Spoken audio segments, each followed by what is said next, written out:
Oi, pessoal, eu sou Douglas Belchior, do Instituto de Referência Negra Peregum, e esse é o Pontes e Desafios para a Justiça Racial, um espaço de encontro, reflexão e construção coletiva.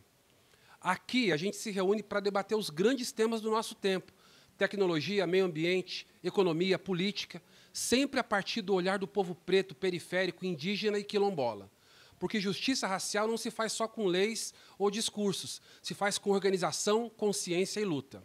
A cada edição, convidamos pensadores, ativistas e lideranças do Brasil inteiro para trocar ideias e construir caminhos de soberania, dignidade e futuro.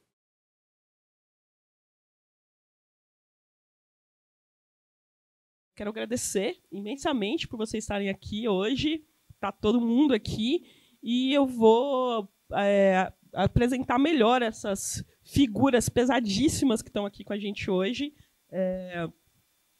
Vamos lá, o Davidson Mendes Faustino, escritor, intelectual negro, que tem contribuído de forma consistente para a compreensão crítica das desigualdades e do racismo. Ele é mestre em Ciências da Saúde e Epidemiologia pela Faculdade de Medicina do ABC e doutor em Sociologia pelo Programa de Pós-Graduação em Sociologia da UFSCar, além de Visitant Scholar PDSE, junto ao Departamento de Filosofia da Universidade de Connecticut. Atualmente, ele é professor do Departamento de Saúde e Sociedade da Faculdade de Saúde Pública da USP. Tá certo, Davidson? Tá ótimo. E Tarcísio Silva, que é pesquisador, ativista, integrante da Fundação Mozilla e da Bong. Ele é a referência nacional e internacional nos debates sobre racismo algorítmico e direitos digitais. É consultor especialista em direitos digitais na Nananet, a Bong, e colidera o projeto Desvelar.org, sobre regulação e governança de tecnologias digitais. Ele é doutor em Ciências Humanas e Sociais pela UFABC, mestre em Comunicação pela UFBA e especialista em Direito Internacional pela PUC-MG. Autor de Racismo Algorítmico, que está aqui. Racismo algorítmico, inteligência artificial e discriminação nas redes digitais. Eu não mencionei, mas o livro do Davidson também está aí, né?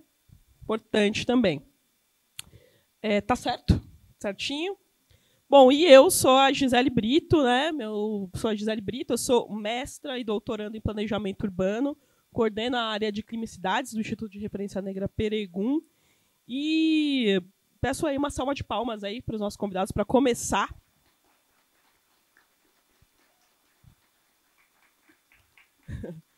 Agora eu vou guardar o celular e vou sem texto.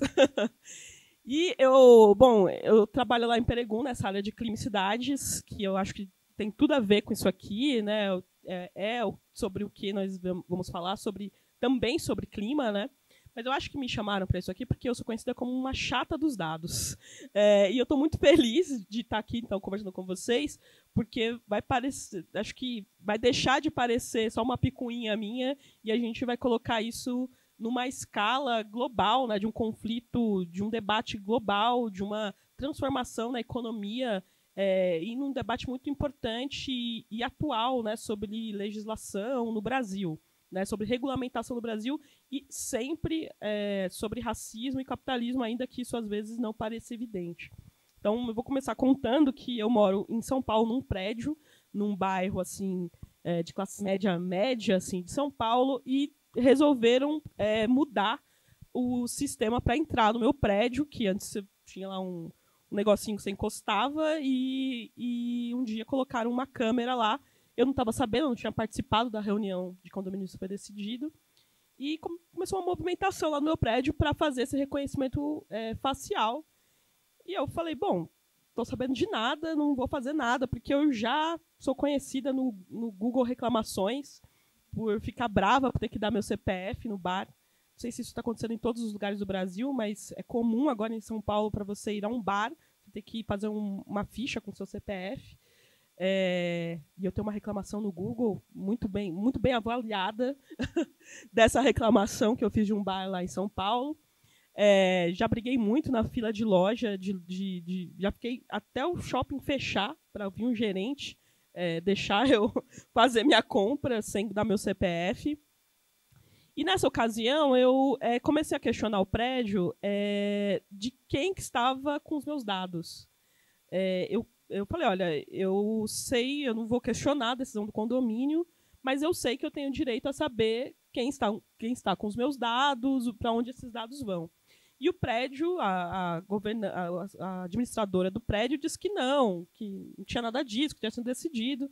Depois de algumas trocas de e-mail, eles me mandaram um papel que eu deveria assinar, mas que era com o prestador de serviço que instalou a caixinha lá.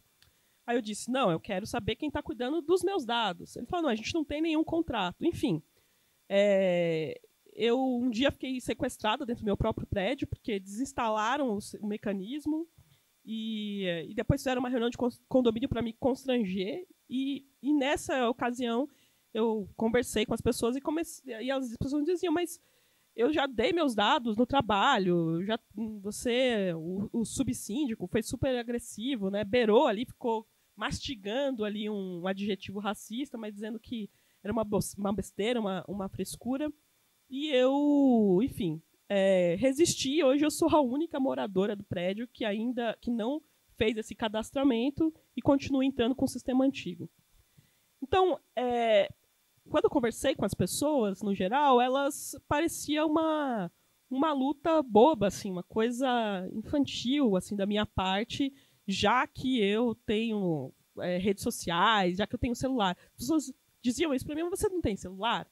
Eu falei, eu tenho, mas não é porque eu tenho celular que eu preciso que as pessoas saibam a hora que eu entro e a hora que eu saio do meu próprio apartamento, né? E aí eu queria começar, vou jogar aqui 3 perguntas que eu acho que vocês vão falar sobre elas ao longo da conversa aqui, que é o que isso que aconteceu comigo e que está acontecendo em várias escalas, né? A gente tem que cadastrar para entrar no prédio, a gente tem câmeras hoje nas ruas vigiando a gente aleatoriamente, com nomes, inclusive, bem significativos. Tem uma que chama White, né?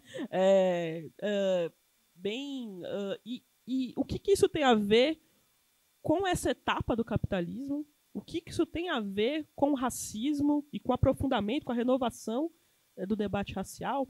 E o que isso tem a ver com as mudanças climáticas e racismo ambiental?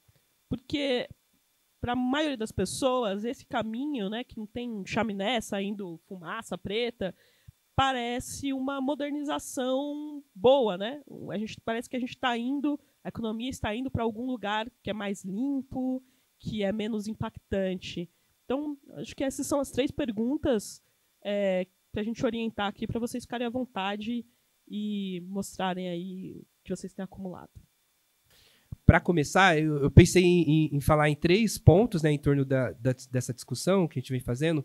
Uma é um conceito que tem sido apresentado para tentar entender esse momento do capitalismo, como a Angélica colocou, que é o conceito de colonialismo digital, e aí discutir um outro conceito de apresentar para vocês, né, de acumulação primitiva de dados, que tem muito a ver com o que a Gisele trouxe, para chegar no conceito de racismo algorítmico, que o Tarcísio vai falar muito melhor do que eu poderia em uma vida, mas eu queria trazer alguns pontos para a gente voltar para o Fanon Brancão, e aí eu queria trazer algumas questões para o movimento negro, estou entendendo vocês como movimento negro, não conheço a maioria, mas se for um equívoco da minha parte, vocês me explicam depois, mas estou supondo que sim, né? Eu queria começar com essa imagem aqui, essa imagem é de Anansi, aliás, quem chamou a minha atenção para isso foi a dona Tica, que é uma grande ativista hacker de Belém, do Pará, e ela ouviu essa história pela Zélia Amador Deus, que é uma grande militante, articuladora, pensadora negra do norte do Brasil, que trouxe a história de Anansi para pensar a luta das mulheres negras na tese dela, uma tese maravilhosa. E Anansi vocês sabem, né? A África não é uma coisa só, não tem só África e Yorubá, tem muitas Áfricas, e tem uma figura que aparece em muitas mitologias, que é essa figura mítica da transformação e, ao mesmo tempo, da brincadeira, da sexualidade e, ao mesmo tempo, da comunicação, que na mitologia Yorubá a gente chama de Exu, mas aparece com outros nomes em outras mitologias, né? E na mitologia de Gana, da Akan, Anansi é uma aranha, que é essa aranha, que é essa divindade brincalhona que conta a verdade enganando, que transforma, que se transmuta. Bom, aí tem toda uma história da Anansi que não dá tempo aqui, senão eu perco meu tempo e não falo o que eu queria falar.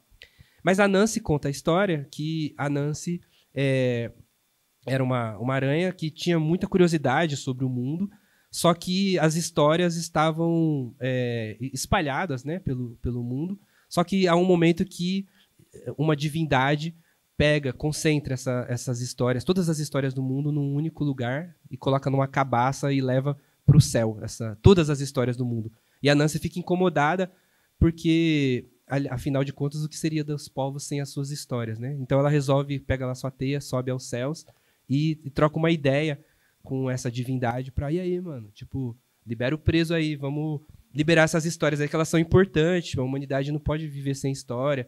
E aí a divindade diz, não, só, tipo assim, tudo você tem que pagar por isso, né? Ela fala, então eu pago, qual é o preço?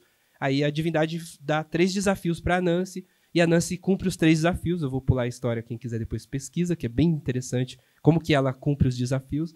E aí ela recebe em troca a cabaça com todas as histórias. Só que na descida, aí tem várias variações do mito, como todo mito, a teia balança e a cabaça escapa da mão dela e cai. E as histórias se espalham por todo o universo e agora ninguém mais detém todas as histórias, né? Cada história chegou em um povo, cada povo chegou em uma história, cada povo tinha a sua história e para conhecer outras histórias eu precisava conhecer outros povos, eu precisava construir relações, eu precisava construir teias, conexões com outros povos para conhecer as outras histórias, porque ninguém detinha todas as histórias, né?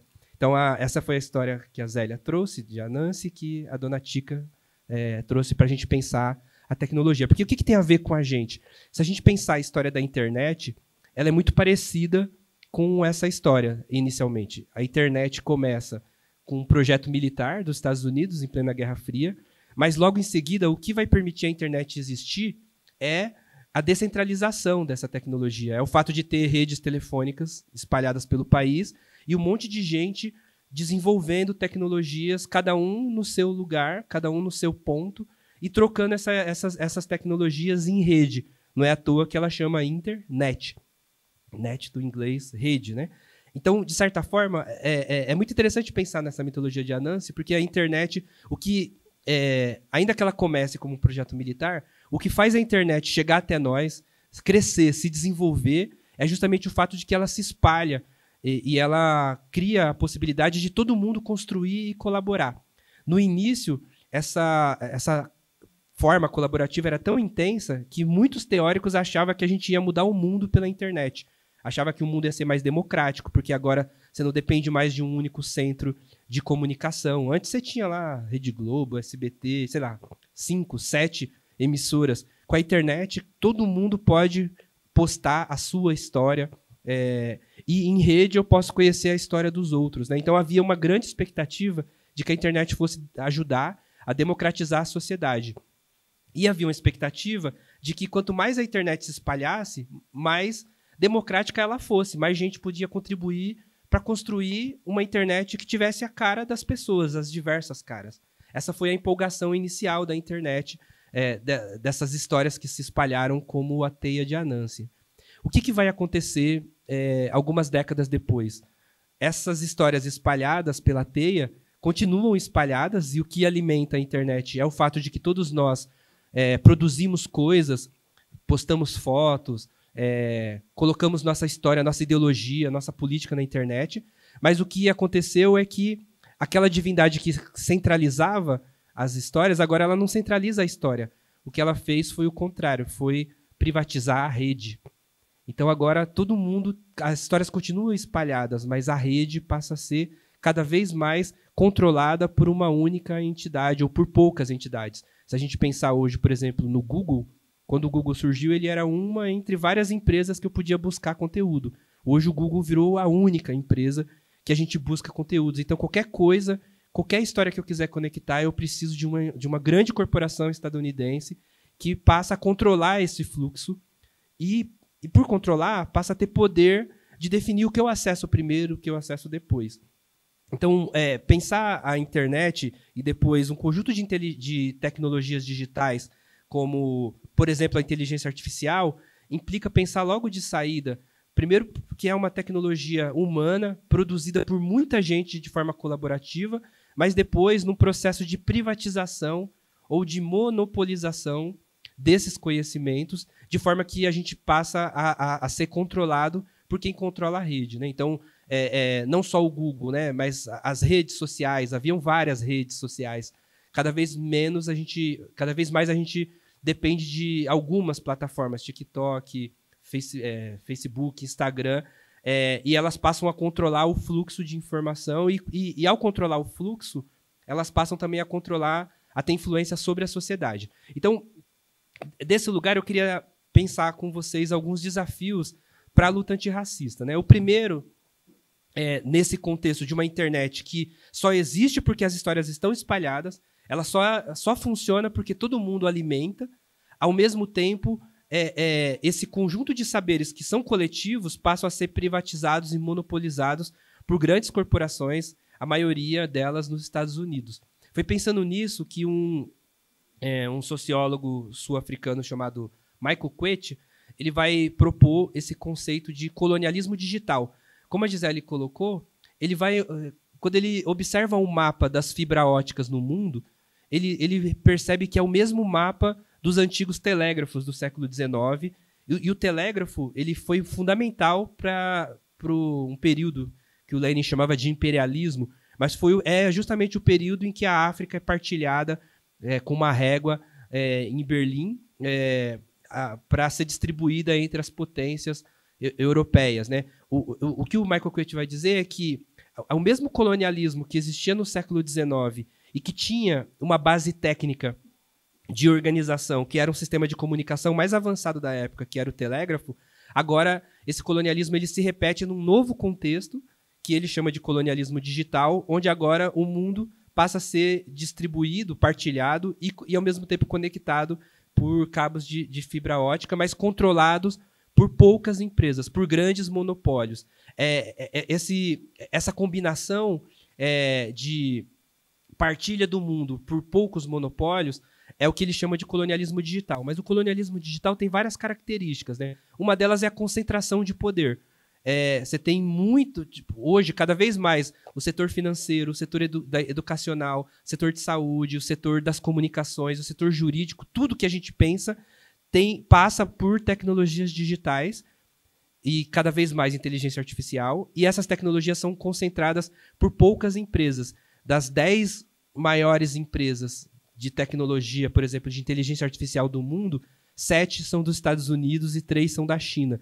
Então, no momento em que quase nada acontece sem a tecnologia digital, essa tecnologia digital é concentrada no norte global ou no caso da China. Então, você tem uma extrema concentração de poder, por um lado, e, por outro lado, a gente tem uma distribuição desigual da violência que é própria desse processo. Então, por exemplo, um celular não funciona se ele não tiver componentes físicos que são extraídos da natureza, como cobalto, como ouro, como lítio e um conjunto de matérias-primas que ainda são extraídas das formas mais violentas possíveis. É por isso a ideia do colonialismo aqui não é só uma metáfora, é porque, de fato, para o nosso celular funcionar e a gente fazer o nosso protesto, mobilizar nossos pares, a gente precisa do cobalto que é extraído através de uma ditadura na República Democrática do Congo. A gente precisa de ouro que sai legalmente das terras Yanomamis e que vai para a Itália e depois da Itália é aquecido e é comprado pela Apple, pela Samsung, pela qualquer empresa que a gente queira, pela Positivo, pela Lenovo. Então, o colonialismo digital ele concentra poder e, ao mesmo tempo, distribui desigualmente a violência. Porque para obter lítio é necessário financiar golpe. Para obter cobalto a preço barato é necessário financiar golpe de estados, é necessário financiar trabalho em situação de análoga à escravidão ou mesmo trabalho infantil na República Democrática do Congo. Há uma estreita articulação entre o que há de mais sofisticado e o que há de mais atrasado. Então você tem os países que concentram alta tecnologia, passam a explorar países que entram no circuito tecnológico apenas como fornecedores de matéria-prima. Cobalto, ouro, ferro e uma série de outras matérias-primas, mas também com força de trabalho, né? Então, um exemplo que ficou muito famoso foi não sei se eu coloquei aqui, foi do ChatGPT, que acho que vocês viram, né? Quando surgiu o ChatGPT, todo mundo ficou impressionado. Nossa, será que ele é inteligente? Como que pode produzir texto sozinho? E depois veio à tona a notícia de que para o ChatGPT dar respostas que simulam um ser humano, ele precisa ser treinado por seres humanos e, em geral, busca-se seres humanos de países muito pobres, onde se pode se pagar, por exemplo, $2 por dia como salário, para essas pessoas poder treinar os modelos para eles responder como se fossem humanos, né? Então, o ChatGPT, por detrás dele, tinha trabalhadores quenianos treinando os modelos para ele responder como se fossem humanos. Mas, para além disso, tem uma concentração de poder, né? Esse gráfico aqui está desatualizado, ele é de 2019, mas ele é emblemático. Se a gente pegar a renda da Meta, da Google, da Amazon, da Microsoft e da Apple juntas e juntar a renda anual, ela é maior do que o PIB da Alemanha, que é o país mais rico da Europa. A quantidade de poder que essas empresas acumulam é inacreditável, assim, já é jamais visto na história do capitalismo. Até porque, como eu falei, tudo passa por elas, do mercado financeiro ao mercado de armas, do mercado da produção de armas à produção midiática ou comunicacional. E elas passam a ter, não só ter poder econômico, mas passam a ter poder político ou geopolítico. A grande denúncia do Michael Kwet é que a concentração de poder dessas empresas acabam tendo uma função geopolítica, permitem aos Estados Unidos um fôlego. Os Estados Unidos, essa nação em decadência, mas ainda a nação mais armada do mundo, a nação que ainda detém o controle, por exemplo, para uma empresa de tecnologia funcionar nos Estados Unidos, ela precisa aceitar que toda vez que for estratégico, que o governo dos Estados Unidos achar que é estratégico, invadir os arquivos para poder obter informações, essa empresa tem que dar informações. O poder geopolítico desse processo ele é sem paralelos na história da humanidade, né? Aliás, isso traz várias questões do ponto de vista político, né? Porque as Big Techs passam a influenciar também processos políticos. Mas, sobretudo, intensificam várias formas de exploração do trabalho, né? A gente sabe quem são as pessoas mais exploradas. A gente sabe, por exemplo, no caso dos mercados de aplicativo, por exemplo, qual é o público que está ali sofrendo todo tipo de exploração e precarização do trabalho e o custo que isso tem para a saúde, para um conjunto de questões que a gente já sabe, né? Qual é o ponto, né? O ponto é que cada vez mais a vida tem sido mediada por tecnologias digitais.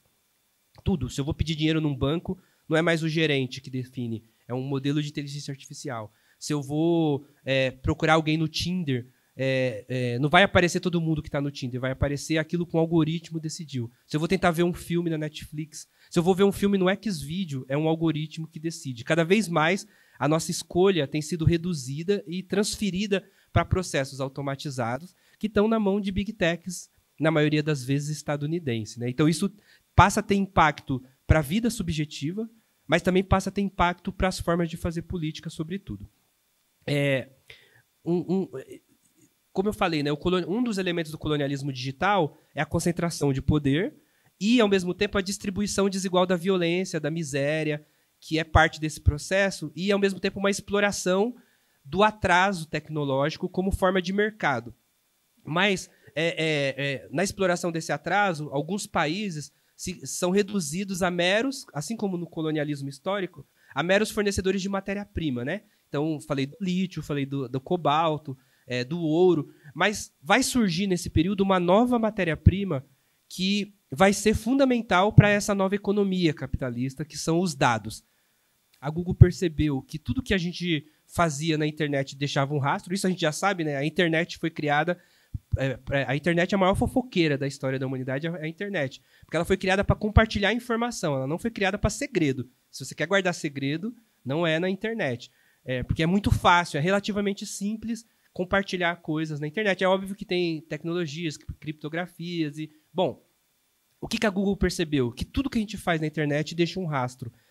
Tudo. Então, se o Tarcísio agora entrou num site no Xvideo e depois o Tarcísio do Xvideo ele foi para um site de gamers, a Google fala, deve ser incel. Coloca o Tarcísio numa caixinha ali, num perfil do incel. Se o Tarcísio entrou do Xvideo, ele foi para o site da igreja, ele conservador da extrema-direita.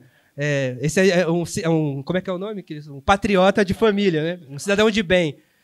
Então, a Google começou a criar perfis a partir do histórico de acesso. Uma pessoa hoje com 30 anos, ela já tem pelo menos uns 20 anos de histórico de acesso na internet disponível para as empresas que ela acessou. Em geral, a Google sempre, mas depois esse modelo da Google passou a ser copiado por todas as outras. Então, qual que é o modelo de negócio que surge daí? De parte dos perfis das pessoas, a Google começou a revender esses dados para direcionar conteúdo, direcionar propaganda e, com isso, conseguir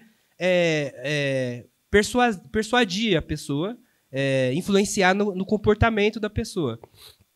Então, se agora eu sei muito do Tarcísio, eu não vou oferecer para o Tarcísio um livro, sei lá, do Olavo de Carvalho. Se eu conheço muito do Tarcísio, eu vou oferecer o colonialismo digital para o Tarcísio. Então, a Google passa a saber sobre a gente mais do que a gente mesmo, às vezes, mais do que as pessoas que convivem com a gente, porque ela sabe coisas que a gente não conta nem para o analista. E tudo isso fica registrado, isso cria perfis, e com isso ela consegue influenciar o comportamento, né? Então, todo mundo já teve aqui aquela experiência de você falar alguma coisa e aparecer na propaganda. Mas tem algo que a Google criou que é um passo à frente. Você pensou no bagulho e apareceu na propaganda. Alguém já teve essa experiência? Você pensou no bagulho e o bagulho apareceu na propaganda. Você fala, o bagulho leu meu pensamento, né? Mas não leu o seu pensamento. Você deu informação sobre você, sobre o seu perfil, sobre seus horários, sobre seus padrões afetivos, ideológicos, estéticos, espirituais, e a ponto de você ser previsível até certo ponto, a ponto dela sugerir algo que você, inclusive, nem sabia que queria, mas quando você vê, você fala, era isso que eu queria, eu estava pensando nisso.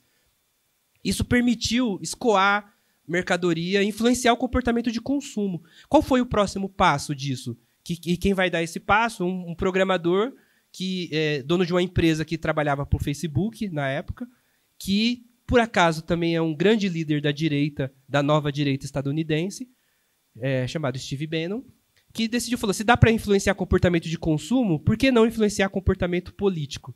E aí fez um teste no Facebook, criou um filtro.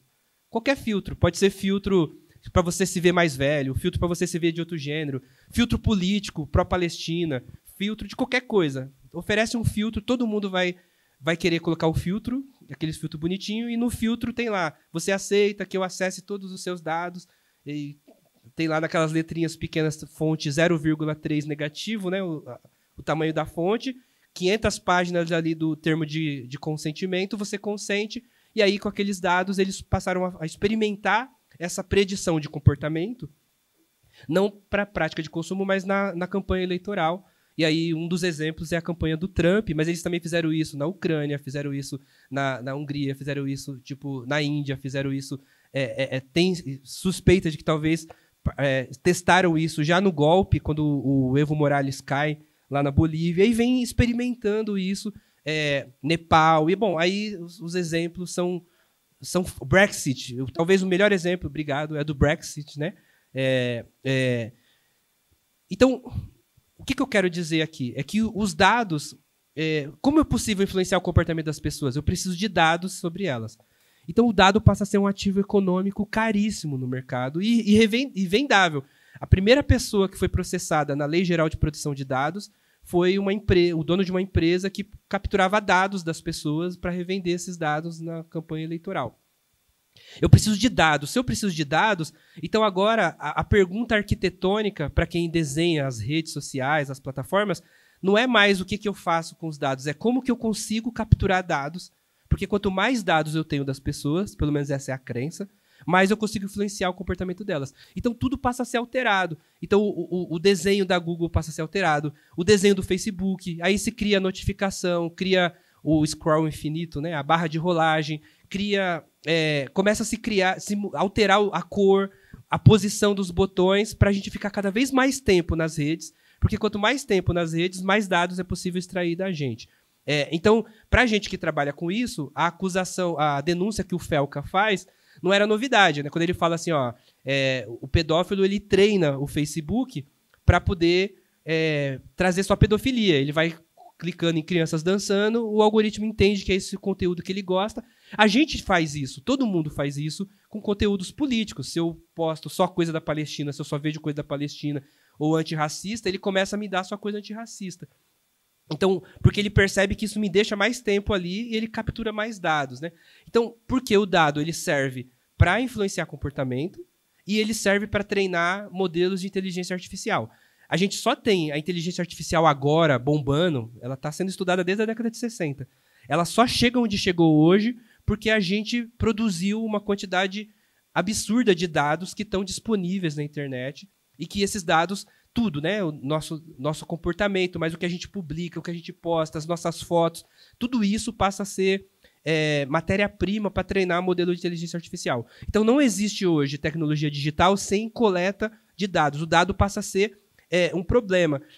Passa a ser passa a ser necessário buscar dados a qualquer custo, mesmo que o acesso a eles resulte, por exemplo, em problemas psíquicos. Já se sabe um conjunto de problemas que as redes causam, mas elas são projetadas para ser assim porque é assim que dá lucro. Então tem uma questão capitalista que está colocada aqui, que faz com que elas sejam assim e não de outra forma.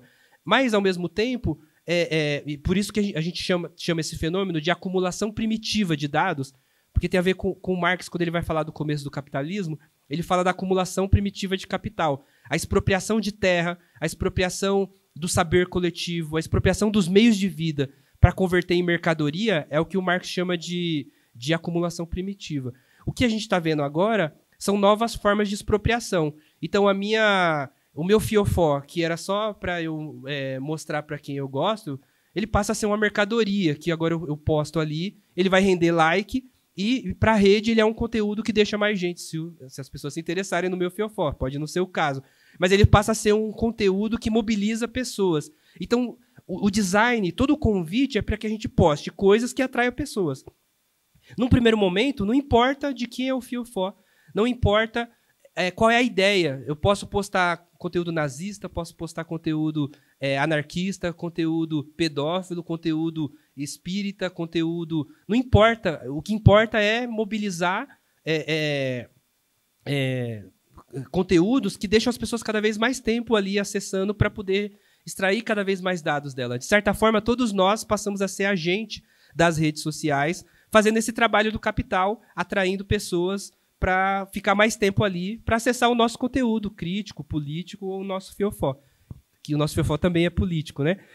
Então, a gente chama esse processo de acumulação primitiva de dados, porque ele pega algo que não é mercadoria e converte em mercadoria. Tudo vira mercadoria e passa a ser mensurado a partir dessa lógica, ainda que esse processo seja nocivo, né? Tem vários livros falando disso, eu coloquei alguns aqui, mas eu queria dar o exemplo da Serra Pelada para falar disso, porque não sei se vocês lembram da Serra Pelada, quem é mais novo, mas a Serra Pelada, antes de descobrirem que tinha ouro na Serra Pelada, a Serra Pelada era uma serra. Para o azar das várias formas de vida que conviviam ali, e em alguns anos toda aquela terra foi... não foi só pelada, né? O nome Serra Pelada é um nome até que não dá conta do dano ambiental causado ali por conta do ouro. Porque ela não foi só pelada, porque pelada você tira o cabelo, né? Você tira o pelo. Ela foi escalpelada, porque não tiraram só a vegetação que estava ali. Escalpelaram a terra e envenenaram de mercúrio para ter ouro, e em algum tempo aquilo ali era um grande terreno estéril, e todas as formas de vida ali foram mortas. De certa forma, nós estamos vivendo esse momento com as tecnologias digitais, esse momento que a gente chama de vigilantismo, esse momento onde tudo passa a ser convertido em mercadoria, e toda a cidade, toda a sociedade, toda a interação passa a ser organizada para capturar dados. Então, desde do design do Instagram, do Facebook, do TikTok, até as câmeras espalhadas por Brasília, por São Paulo, por Recife ou qualquer outro lugar do Brasil, passam a capturar dados de interação das pessoas para poder utilizar esses dados como matéria-prima para treinar modelos de inteligência artificial ou para aumentar o controle sobre as pessoas, né? Por isso a ideia do primitivo aqui. E um terceiro elemento que eu queria trazer para eu abrir aqui, parar de falar que eu já estourei meu tempo, é o que o Tarcísio chama de racismo algorítmico. E que a gente vem olhando para o racismo algorítmico porque ele está na base, ele organiza a porra toda. Ele organiza, ele estrutura, ele é parte desse processo anterior que eu acabei de trazer. Primeiro porque essa concentração de poder impede que a tecnologia seja produzida por diversas mãos ou que ela contemple diversas necessidades. Então, a própria natureza econômica do colonialismo digital já concentra o poder e impede que a tecnologia satisfaça diferentes necessidades regionais, linguísticas, culturais, religiosas, mas também raciais, né? Então, não vou entrar aqui, porque eu já estourei, mas só para vocês... Acho que vocês sabem, né, que as câmeras de reconhecimento facial falham mais para rostos negros. A notícia que a gente precisa saber é que não é só as câmeras de reconhecimento facial. É qualquer tecnologia automatizada. Desde o oxímetro, que mede a saturação de oxigênio no sangue, até, por exemplo, programas de inteligência artificial usado no sistema jurídico, por exemplo, que para automatizar decisões de liberdade condicional nos Estados Unidos, e esses programas recomendavam que pessoas brancas tivessem liberdade e recomendavam que pessoas negras continuassem encarceradas. Modelos de inteligência artificial utilizados na saúde para automatizar a fila de doação de órgãos, colocava pessoas brancas menos graves na frente de pessoas negras mais graves. Ou outros programas recomendavam mais atenção à saúde para pessoas brancas e menos atenção à saúde para pessoas negras. Aonde a gente tem estudado a introdução de processos algorítmicos automatizados, em especial a inteligência artificial, o que a gente vê é que eles ampliam, eles pegam o racismo, o machismo, que já está na sociedade, e ampliam. Só para dar um exemplo de gênero, no Japão, uma empresa usou a inteligência artificial para filtrar currículos numa grande multinacional japonesa. E o que a inteligência artificial fez? Recomendou mais currículo de homens do que de mulheres. E aí, quando foram fazer a auditoria para entender o porquê, entenderam que o programa utilizava o histórico de contratações anteriores, que era mais de homens para cargos de poder, e ele entendia, portanto, que homens seriam mais aptos a cargos mais importantes e só recomendavam homens. Então, o design... Vejam, o que eu queria insistir aqui é que o problema da tecnologia digital não é só o acesso, porque tem um problema de acesso. Todas as pesquisas mostram que a população negra acessa menos celular, menos internet, está nos lugares com pior sinal, com menos dispositivo, com menos equipamento. Mas ainda que a população negra acessasse igualmente, o que a gente acessa é uma tecnologia criada para os brancos, tendo os brancos como parâmetro de humanidade. Por que a tecnologia de reconhecimento facial falha mais para o rosto negro? Porque ela tem o rosto branco como parâmetro do que é um rosto. Então, mesmo que a gente acessasse igual, a gente acessa uma tecnologia que não nos contemplou no seu design tecnológico, no seu design algorítmico. Então, não é só o reconhecimento facial, há um conjunto de assustadores exemplos na área jurídica, na área da saúde, na área da educação, na área da comunicação, que reproduz o racismo algorítmico. Diante disso, a gente queria pensar algumas questões, para pensar junto com vocês sobre o que a gente faz, né? Eu tenho proposto, junto com o Walter, uma perspectiva hacker fanoniana em diálogo com o movimento hacker ativista, que é um movimento importante, mas que a gente acha que também falhou ao olhar para a questão racial na sua estruturação, né? Então é nesse encontro que a gente propõe o Fanon, porque o Fanon discutia tecnologia, não dá tempo aqui, mas eu queria ler para vocês essa frase aqui da Lélia Gonzalez, para eu terminar. Aliás, antes, né, queria ler a frase dos Racionais, né, quando ele disse: nunca tive bicicleta e videogame, agora eu quero um mundo igual ao Cidadão Kane. Essa frase é muito interessante, porque, em geral, o debate racial nos aprisiona no rótulo racial. Parece que a gente só é possível de discutir coisas quando tem o racial no rótulo. Só que tem o processo, todo o desenvolvimento tecnológico hoje não tem o racial no rótulo, mas é ele que tem mais vulnerabilizado a população negra. Então, talvez o desafio seja a gente querer interferir não só nos debates raciais, mas nos debates sobre qualquer coisa que estiver sendo discutida na sociedade, porque elas têm nos prejudicado, né? E a Lélia estava atenta a isso, né? Ela, olhando lá antes dos anos 2000, década de 90, ela vai falar: não estamos aqui falando do passado, porque o passado é importante. A Lélia, vocês sabem que para a Lélia falar do passado, tanto do racismo quanto da presença negra, da cultura negra, do português, é fundamental para pensar o futuro. Mas ela diz, não basta só pensar o passado. Não estamos aqui falando de passado, de glórias e derrotas, mas como é que estamos nos colocando em termos de perspectiva de futuro. Beleza, tem uma frase que eu amo, nosso futuro é ancestral, mas que ancestral é esse? Qual é o nosso projeto de futuro nesse momento em que as tecnologias estão mudando tudo, toda a regra do jogo? E aí ela fala lá nos 90, os anos 2000 estão aí, o mundo se automatiza cada vez mais. E nós? Temos que nos voltar para dentro dos quilombos. O futuro não existe quilombo sem voltar. Temos que voltar para dentro dos quilombos e nos organizarmos melhor no sentido de dar um instrumental para esses que vão chegar e vão continuar nosso trabalho. Veja que isso é muito sério em termos de nossa comunidade. Essa ausência de instrumental que lhe possibilite se colocar em pé de igualdade com as populações não negras, que têm um acesso extraordinário à informação. A gente está fora dos debates sobre esses temas que eu estou trazendo aqui, que o Tarcísio vai falar, que a Gisele trouxe.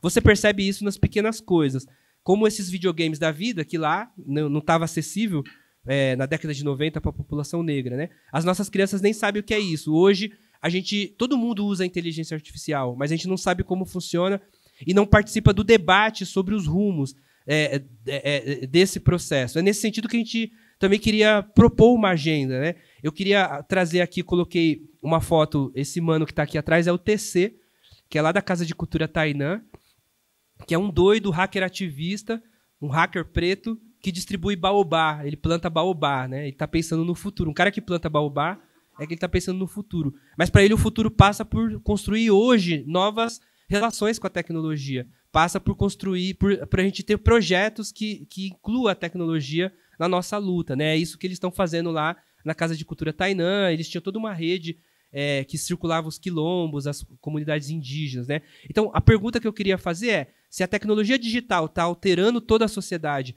e tem colocado o debate, por exemplo, da soberania. Agora que tem o Trump, agora que as Big Techs foram utilizadas com fake news lá no 8 de janeiro, até está todo mundo falando de tecnologia digital, de soberania. Mas qual é o nosso projeto? Será que a discussão de soberania que está sendo discutida está incluindo o antirracismo como pauta? Está considerando as populações ribeirinhas, as populações quilombolas?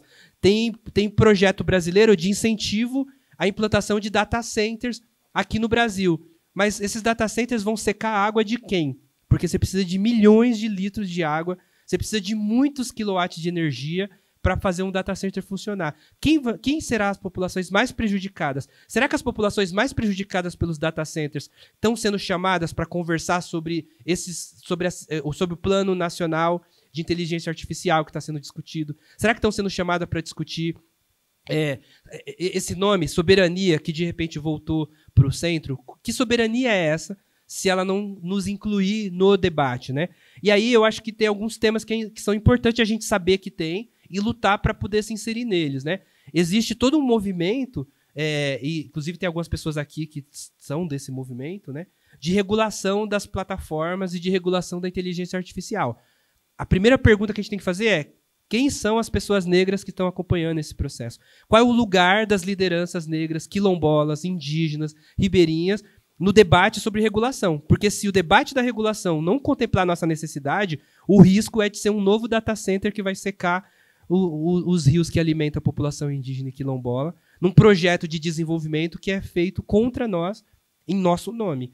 Então, esse é um ponto que a gente precisa colocar. Onde está a presença negra nos termos da regulação? Será que ela pensou o racismo algorítmico? Será que ela está pensando acesso à tecnologia? Ao mesmo tempo, há um movimento muito grande que vem se desenvolvendo sobre proteção de dados, que a gente gosta, né, de um manifesto cypherpunk que propõe tem toda uma ideologia sobre os dados.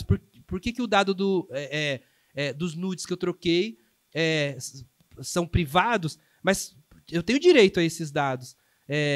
Eu tenho direito a que os meus dados sejam protegidos. Eu tenho direito que as minhas informações sejam protegidas, mas, ao mesmo tempo, eu quero e exijo que as plataformas sejam transparentes em relação a qual critério ela usa quando derruba o perfil do Jefferson Tenório, por exemplo, quando derruba o perfil do Jones Manuel, quando derruba o perfil de lideranças negras. Qual o critério que ela adota? Ela não explica.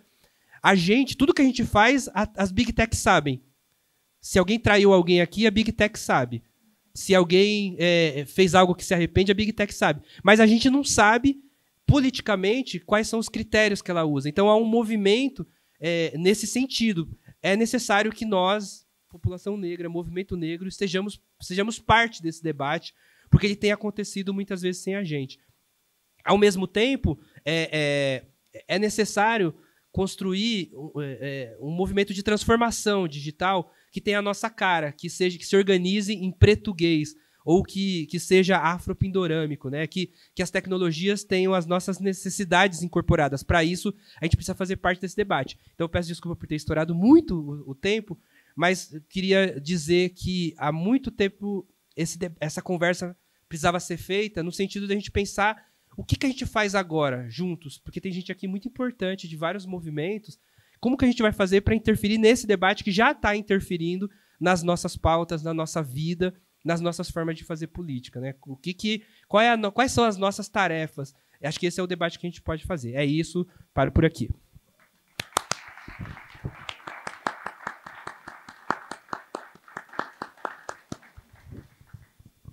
Antes de passar para o Tarcísio, eu queria, só antes de passar, fazer um comentário sobre isso. O Douglas, né, o Douglas Belchior, uma vez ele falou uma coisa que eu acho uma frase que me marca muito. Assim. Ele disse assim, num evento, ele disse assim, sobre outras pessoas que estavam num processo de disputa ali, acho que uma disputa eleitoral.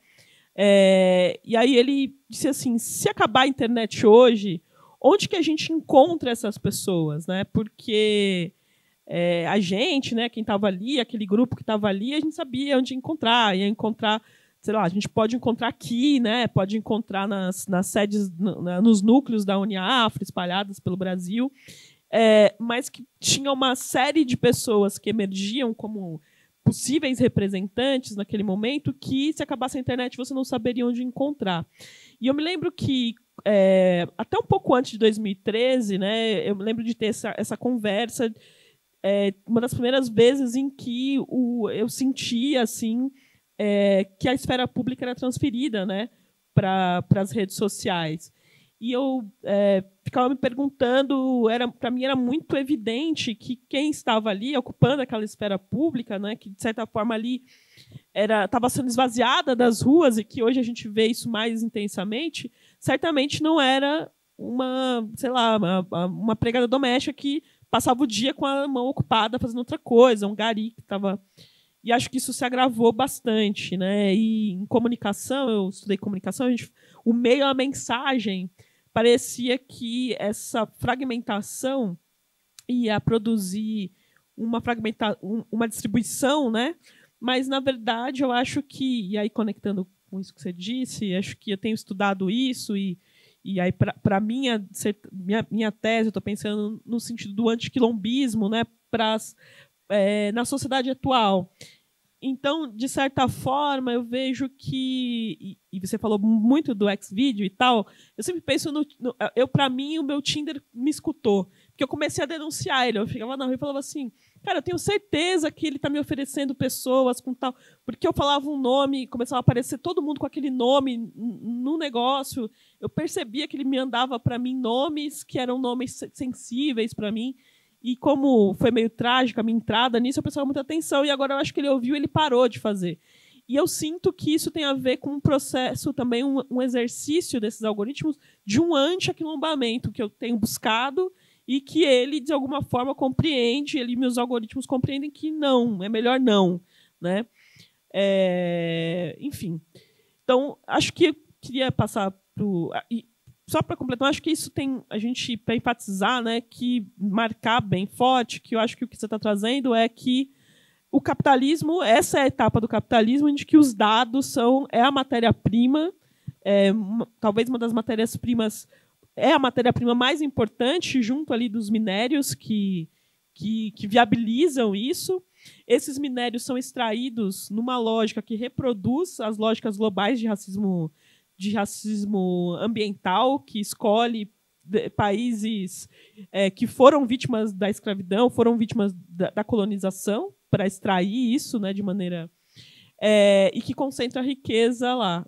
E acho que é importante a gente desnaturalizar esse processo da gente fornecer essa riqueza que são os nossos dados, né? Para a gente não sair desesperado, né? De como o que está sendo discutido em termos de processo legal, de regulamentação que a gente pode se envolver aí para queimar os pneus virtuais, se for o caso. Não, eu acho que essa perspectiva é muito importante mesmo, Gisele. Queria primeiro agradecer, né, a oportunidade incrível de poder fazer esse diálogo aqui no Hub Peregum. Primeiro, agradecer a todo mundo que está aqui, né, que esse programa está começando hoje, né, e sairão vários encontros como esse, então é muito bom ver a casa cheia, né, para celebrar a dádiva que é ver a Peregum organizando isso para nós, né, e construindo esse lugar para que a gente possa, né, se conectar nas forças e nos desafios que Brasília representa, né, e isso me toca bastante, né, porque nesse ponto, por exemplo, dissidência política, advocacia é algo relativamente novo para mim, né, fazer a militância, pesquisa antirracista em outras áreas, né, e é muito importante ver esse aquilombamento aqui. Mandar um salve também, né, para todo mundo, né, as organizações que estão aqui, né, em especial o pessoal da Rede Negra em Tecnologia e Direitos, que é uma rede informal de especialistas, né, de várias organizações que tentam se conectar um pouquinho, né? Estou vendo várias caras aqui. Se eu não conseguir ver alguém, é porque minha visão já não é das melhores, né? Mas já fica o salve para o Pedro, para o Tiago, para a Glenda, para o Gustavo aqui. Então, é um desafio, né, falar depois do professor Davidson sobre esse tema, mas eu queria trazer aqui alguns exemplos para fazer a gente pensar, ver alguns caminhos e sentir raiva também, porque um pouco de raiva, ou muita raiva em alguns momentos, quando bem direcionada, né, é muito importante, né? Então, enfim, uma palavra que já virou quase Creative Commons ou ditado público, peço perdão que eu não lembro qual foi o ativista que mencionou, né? Mas aquela ideia, né, de defender a alegria e organizar a raiva. E é isso que a gente faz aqui, e tem muita coisa que a gente pode gerar raiva na gente nessa temática. E essa vulgaridade hoje, né, que a gente vê com a ofensiva imperialista explícita e vulgar, é só mais uma etapa, não é algo novo. Com o Trump morrendo, sendo impeachmentado ou saindo na próxima eleição, que provavelmente é algo que eles não vão fazer, e não estou vendo os democratas tomando ações, né, enérgicas, né, porque há pouca diferença, vamos ser sinceros, a coisa não vai mudar. A coisa não vai mudar. O imperialismo estadunidense e essa relação com as Big Tech é muito forte e jorra dinheiro, inclusive na sociedade civil, para atrasar os debates sobre isso que a gente está fazendo aqui.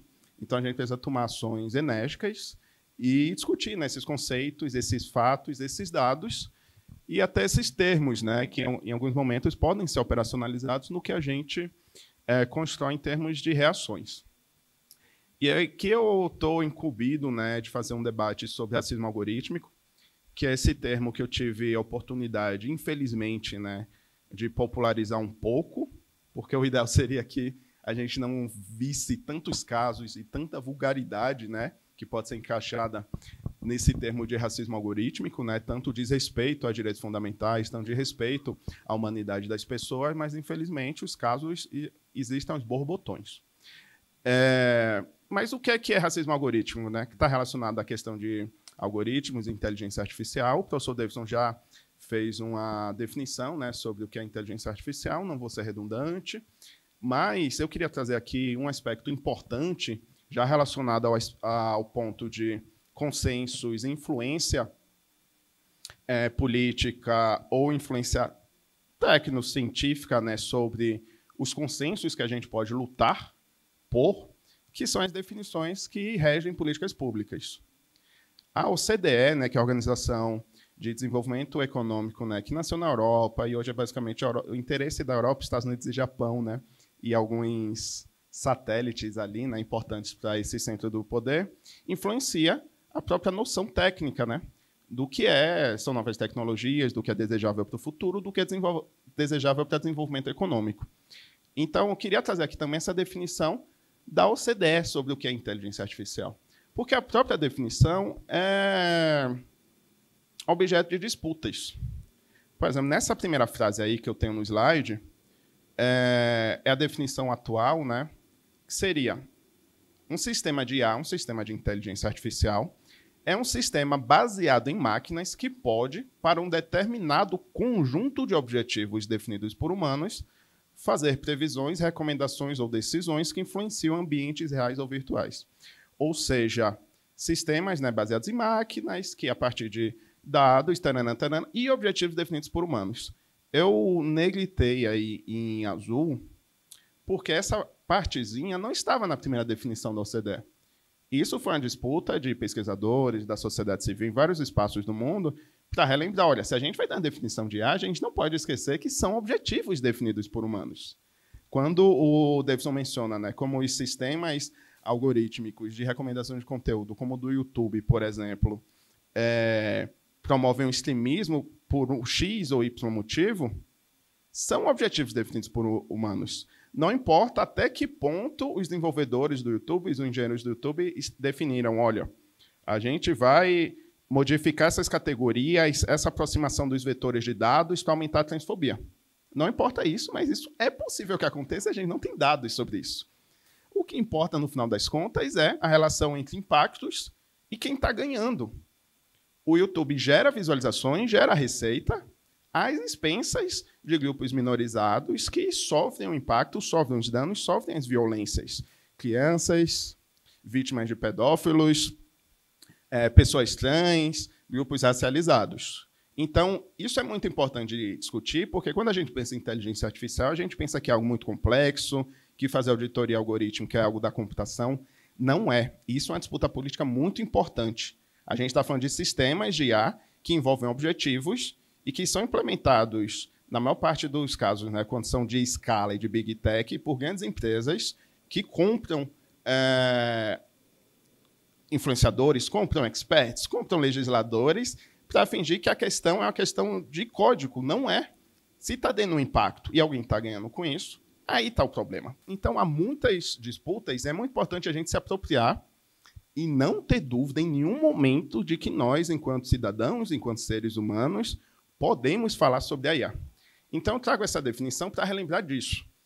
Há várias definições diferentes da IA, cada linha teórica, disciplina vai ter diferentes, mas, no final das contas, uma definição muito importante que a gente deve ver e disputar são as que entram em políticas públicas, as que vão entrar ou não no projeto de lei, que vão entrar no Plano Brasileiro de Inteligência Artificial ou não, e assim por diante.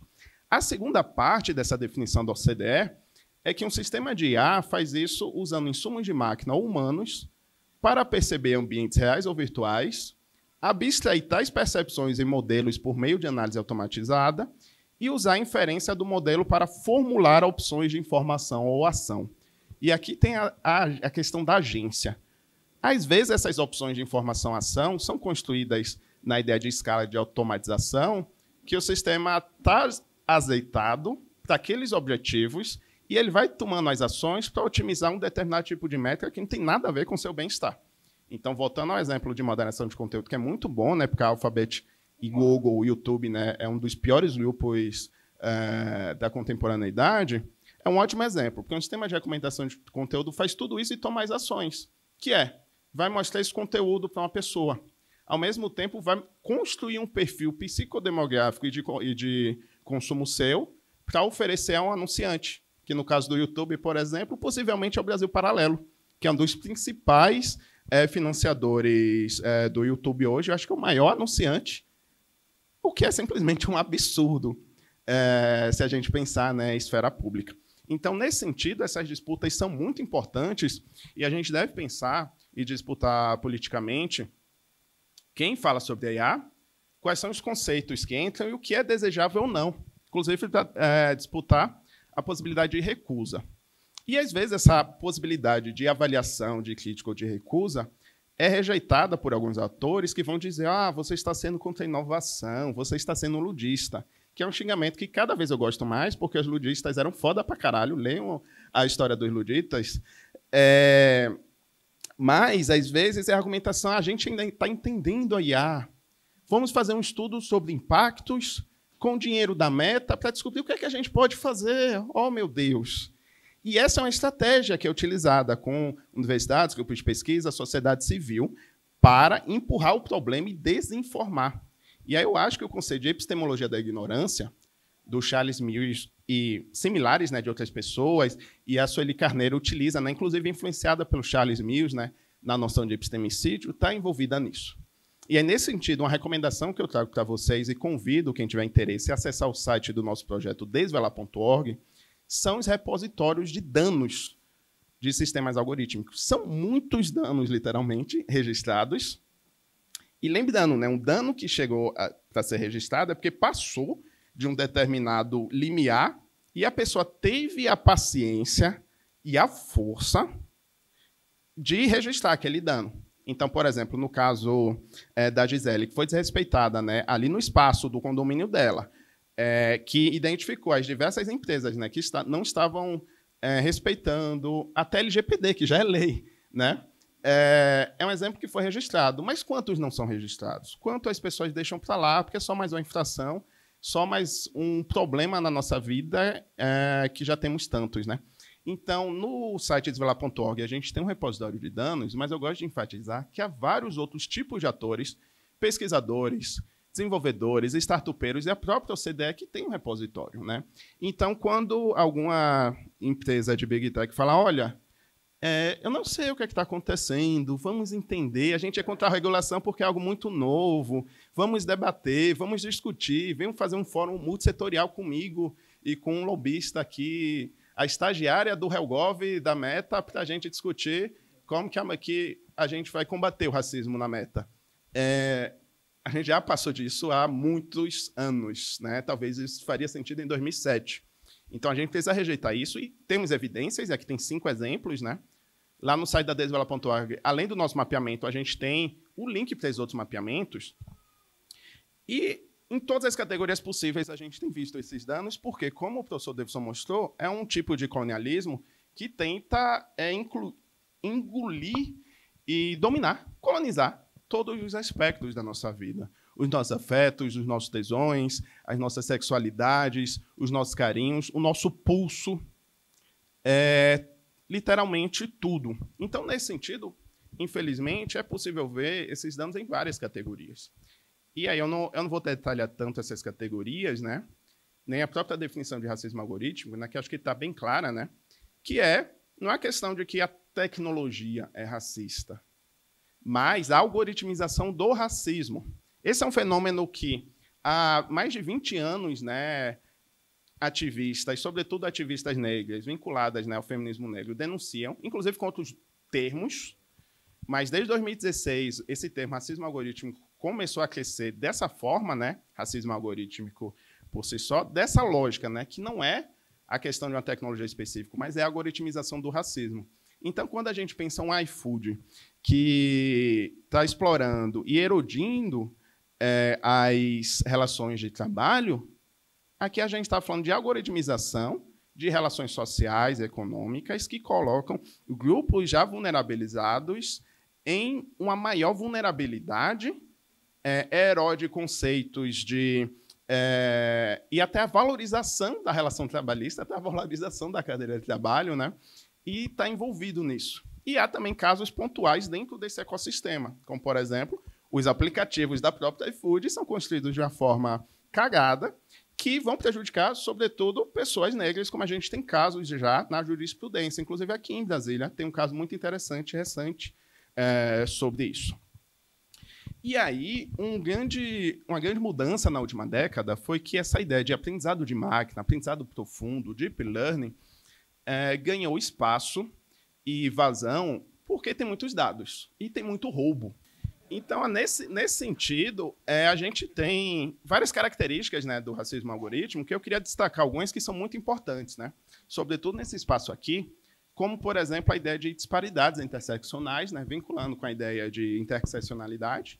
E aqui, na interseccionalidade, né, não dessa perspectiva estadunidense, né, porque pesquisadoras negras já mostraram, né, que essa relação complexa de raça, gênero e outras variáveis é algo muito mais elaborado no Brasil há muito mais tempo, né? Então, a Emanuele Góes, por exemplo, tem um artigo maravilhoso sobre isso. Mas, devido ao acesso a recursos e o acesso ao poder, que está muito longe de ser um acesso ao poder de fato, mas um acesso maior do que o nosso, desenvolvedoras negras dos Estados Unidos descobriram coisas muito relevantes, como, por exemplo, que o Davidson demonstrou, né, que os sistemas de reconhecimento facial falham muito mais com pessoas negras e ainda mais com mulheres negras. Eu gosto de enfatizar muito esse caso, não só pela disparidade, mas como que esse caso aconteceu.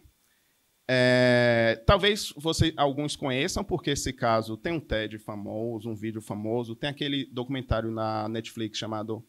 Quer dizer, não é na Netflix, né? Não foi a Netflix que produziu, mas eles compraram para exibir, foi uma outra produtora, que é o documentário Coded Bias. Quem aqui assistiu? Se puder levantar a mão, só para entender. Um número bom. Eu gosto muito da gente relembrar esse dado, que foram 5 pesquisadoras. A Joy Bolonwini, que é a estrela, né, do documentário, a Trinity Gebdu, que vai aparecer um pouquinho ali para frente, a Débora Raji, uma quarta pesquisadora, que eu peço desculpa a quem for, que é uma pesquisadora da dermatologia, e o Ethan Zuckerman, eu acho, que era o orientador da Joy Bolonwini no doutorado dela.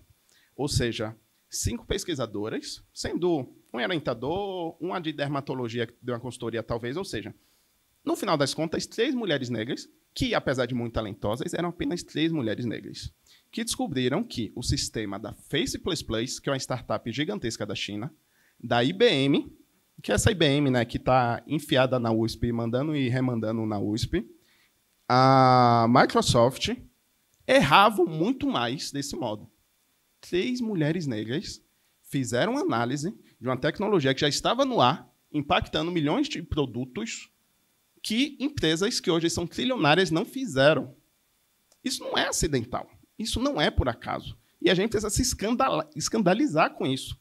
Como a gente pode confiar numa empresa como a Microsoft, que, entre os outros milhões de problemas e milhões de históricos, a IBM, né, com papel no nazismo, com papel no genocídio, no apartheid e no genocídio israelense, como que a gente pode confiar nessas empresas? E essa disparidade é absurda. E essa disparidade acontece em vários outros espaços.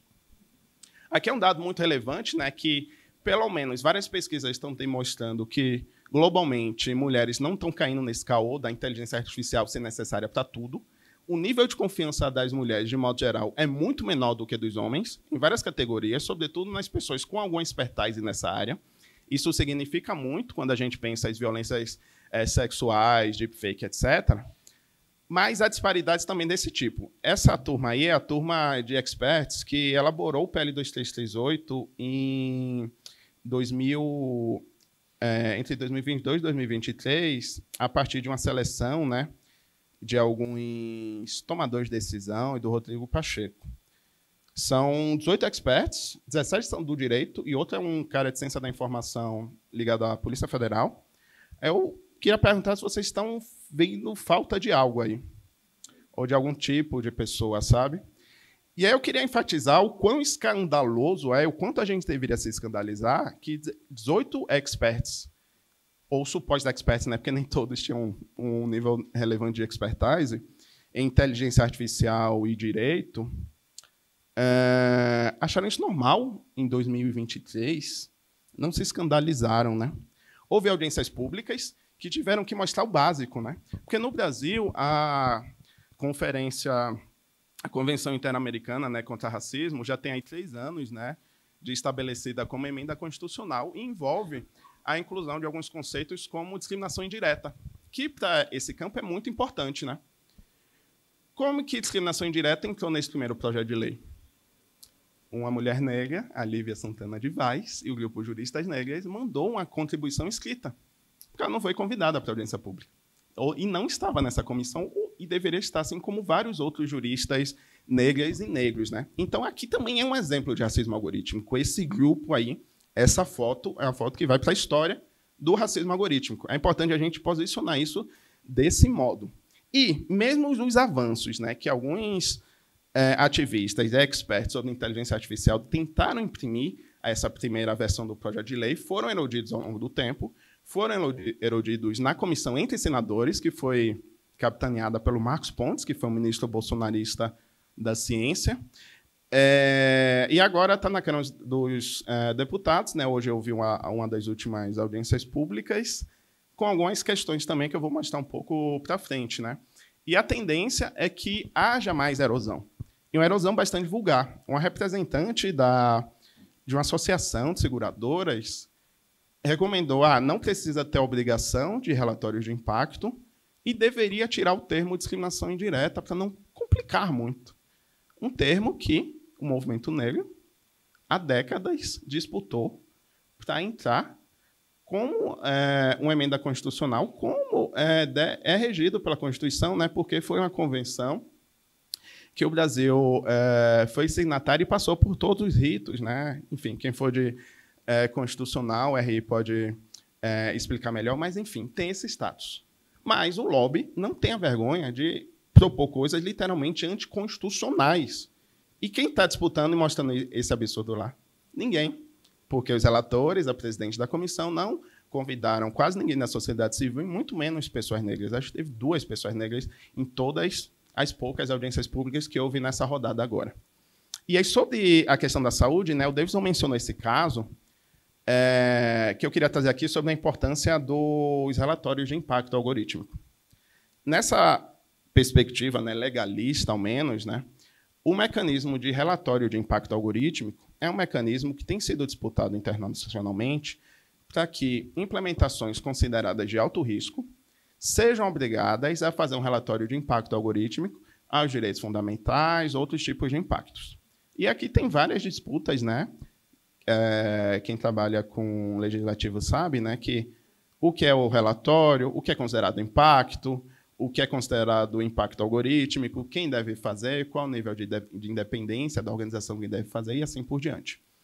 E eu gosto muito desse caso, infelizmente. É um estudo publicado em 2019 pelo Zid Odermayer e outros pesquisadores que teve a oportunidade de analisar os dados, o modelo e os impactos de sistema de triagem de pacientes nos Estados Unidos em planos de saúde privados e um plano de saúde ligado ao Medicaid, que é tipo o público, entre aspas, né, nos Estados Unidos. E ele descobriu, fazendo esse cruzamento todo de vários pontos de dados, que pacientes negros com mais doenças crônicas, em uma condição pior, eram jogados para o final da fila em comparação a pacientes brancos com condições melhores, o que é absolutamente escandaloso. Mas, além do dado, que já é um dado muito relevante, há algo subjacente aí que é muito importante a gente olhar, que é o Zid Odermayer teve acesso a uma base de dados para fazer o cruzamento com dados raciais, uma base de dados para ver o histórico e como esses pacientes agiram, né, em termos de saúde nos anos seguintes, a base dos modelos e a base dos dados, e viu que é absolutamente discriminatório por causa de algumas premissas que estão ligadas ao racismo na saúde. Por exemplo, uma das premissas do modelo era se um determinado grupo gastou mais dinheiro com saúde, é porque a condição dele é pior. Olha que loucura. Ou, se determinados pacientes receberam uma nota maior de criticidade, esse determinado grupo tem uma condição pior. E quem dá essa nota? Os profissionais da saúde. É algo muito mais complexo que isso, mas a raiz é isso. Mas qual é o ponto? A gente sabe que há racismo na saúde, nos cuidados médicos, mas o Conselho de Medicina, o Conselho de Anestesiologista, etc., não reconhecem. O próprio livro da Sueli Carneiro, que é a tese dela de 2002, menciona um dos casos, né, de quando uma das pesquisas de saúde pública analisou como mulheres parturientes negras recebiam menos anestesia, menos cuidados. Qual foi a resposta do Conselho de Anestesiologia? Impossível. Não existe nenhum anestesiologista que possa tomar uma adesão racista, né? Então, não há esse reconhecimento. E uma vez que não há esse reconhecimento, a premissa levou em consideração coisas que estão literalmente ligadas, né, a disparidades raciais, e o sistema implementou escala e invisibilidade. Por que invisibilidade?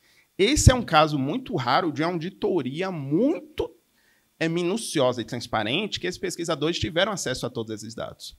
E o que está acontecendo? As empresas não querem liberar acesso a esses dados, e o lobby quer que esse tipo de análise não seja obrigatória.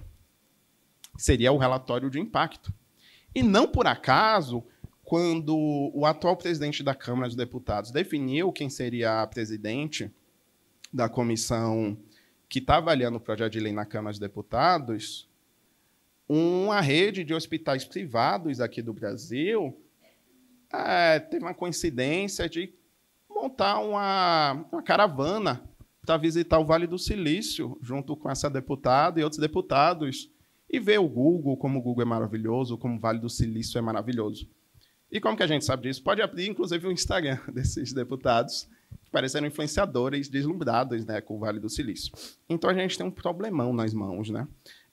E esse dado, né, e toda essa prática mostra, e a gente precisa disputar isso, qualquer sistema baseado em aprendizado de máquina que envolva dados pessoais tende a ser discriminatório em várias camadas. A gente precisa de caminhos e procedimentos para que ele não seja discriminatório. E aí a gente chega num grande paradoxo da epistemologia da ignorância da IA hoje. Os procedimentos para fazer com que eles não sejam discriminatórios são custosos, envolvem pessoas, envolvem metodologias, envolvem experts. Talvez um sistema de IA para fazer esse tipo de coisa, que poderia ser feita pelos os chamados experts de domínio, né? Ou seja, as pessoas que conhecem de saúde, que poderiam estar tomando essas decisões, não vai ter um custo-benefício se tudo isso for feito. Então, as grandes empresas, Big Tech, Google, tentam promover desinformação para que isso não seja obrigatório. Porque, se for obrigatório, ou vai se demonstrar que todos são discriminatórios e que isso não vale a pena, ou vai ter um custo-benefício tão grande que não vai valer a pena. Aí, no fundo, o que é que a gente precisa? Do decrescimento e de menos IA, literalmente. Porque boa parte desse hype, desse boom, é para acabar com o emprego, é para acabar com a dependência em seres humanos ou diminuir o valor do trabalho dessas pessoas. Há vários relatórios que já estão demonstrando que essa ofensiva da IA generativa, na verdade, só deslocou o trabalho. Por exemplo, revisores estão tendo que utilizar a IA generativa, obrigados, aí passam mais tempo revisando o texto que o sistema gerou e recebem menos do que recebiam antes, porque a empresa está dizendo que o sistema de IA aperfeiçoa o sistema, o que é mentira. Então, a gente está sendo alvo de um dos maiores golpes do capitalismo da história, e a gente precisa rejeitar ele, porque todas essas questões estão ligadas, né, com o racismo e o colonialismo no centro disso. E há vários outros estudos, né, que mostram os problemas, né, dos grandes modelos de linguagem, e aí também estou estourando o tempo, mas queria fazer mais uma indicação, né, ligada a essa ideia de IA generativa, que é a ideia de que existe IA generativa sustentável. Não existe. Hoje, na comissão da Câmara, uma das poucas falas boas foi da pesquisadora Sandra Ávila, da Unicamp, que é maravilhosa, e ela teve a coragem de falar algo que até poucos atores da sociedade civil dizem que é: não existe dataset de IA sustentável. Não existe. E essa ofensiva é uma ofensiva baseada em uma demanda do capital financeiro, que o nosso executivo está utilizando, né, como algo que tem que ser perseguido, e vai ser um tiro no pé, uma política não baseada em dados nem em evidências. Isso há muito tempo acontece. Não é à toa, né, que nos últimos 15 anos, grande parte dessas empresas de tecnologia, por pressão de alguns tipos de organizações, passaram a simular que tem algumas preocupações, né, com questões de discriminação, de impacto social, etc. Uma gota d'água para a Google deixar de lado esse verniz foi quando a pesquisadora chamada Trinity Gebru e outra pesquisadora chamada Mitchell, esqueci agora, a Emily Bender, publicaram um artigo, enquanto pesquisadoras da Google, mostrando que os sistemas de linguagem, como o ChatGPT e o Gemini, são papagaios estocásticos, ou seja, geradores de lero-lero. Escrevem bobagem e que gastam muita energia. E esse foi a gota d'água. Ela foi demitida, houve uma campanha de difamação contra ela, mas o Google tenta gerenciar essas questões, jogando trocados em sociedade civil, jogando trocados em universidades e muito dinheiro em escritórios de advocacia e lobistas, né, para fingir que tem feito alguma coisa. E aí os problemas data centers a gente já sabe, né? Mas agora só para fechar mesmo. Ah, sim, claro. Eu só queria mostrar esse experimento relacionado a modelos de linguagem, né? Esse é um estudo que foi publicado em 2023 por pesquisadores, né, de ciência de dados e de dermatologia numa revista da Nature. E, basicamente, eles fizeram uma revisão de crenças racistas na medicina, como qual a base genética da raça? Existe uma base genética da raça? A raça é algo real? Como calculo a taxa de filtração glomerular de uma mulher negra? Muitos erraram muito em 2023, o que é um absurdo. Eles estão promovendo desinformação. No ano seguinte, alguns desses pesquisadores foram chamados para alguns workshops da Microsoft, que tem ali uma fatia de dinheiro na OpenAI. Aí, qual era a hipótese? Melhorou? Eles colocaram modelos, né, para que isso não aconteça em 2025? Não. Esse ano a gente está publicando, né, fazendo quando desvelar, né, eu, o Gustavo, que está aqui, e outras pesquisadoras, um estudo com essas mesmas questões em português, incluindo modelos de linguagem brasileiros, como a Amazônia AI e a Maritaca. E o resultado é terrível. Há desinformação racista na saúde, e esses modelos têm se vendido a si próprios como espaços para as pessoas estudarem. Então, para fechar de fato agora, Gisele, eu queria só... A gente pode discutir nas questões de recomendações depois, né? Mas queria trazer aqui um trechinho desse livro, né, Inteligência Artificial Generativa, Discriminação e Impactos Sociais, que está disponível tanto impresso na editora Litera Rua, quanto a versão PDF no site da desvelar.org, que é um trecho do artigo do Gustavo Souza, que está ali, que escreveu sobre integridade informacional e fecha da seguinte forma. E os problemas, né, que esses modelos de IA geram a integridade informacional de forma intencional. Abre aspas, né? É necessário cautela e persistem preocupações. De forma irresponsável, os gurus do solucionismo tecnológico apresentam a IA generativa como solução milagrosa para questões complexas, tal qual a cura do câncer, a preservação da Amazônia e o aquecimento global, a ponto de tentar justificar a demanda crescente por energia. Frente à IA generativa, é essencial estarmos atentos ao que, a partir de agora, é possível nomear de burrice orgânica destrutiva. Aí fica essa indicação da gente chamar agora, né, de BOD, ao invés de IAG. Burrice orgânica destrutiva, APUD, né, Gustavo Souza. Obrigado.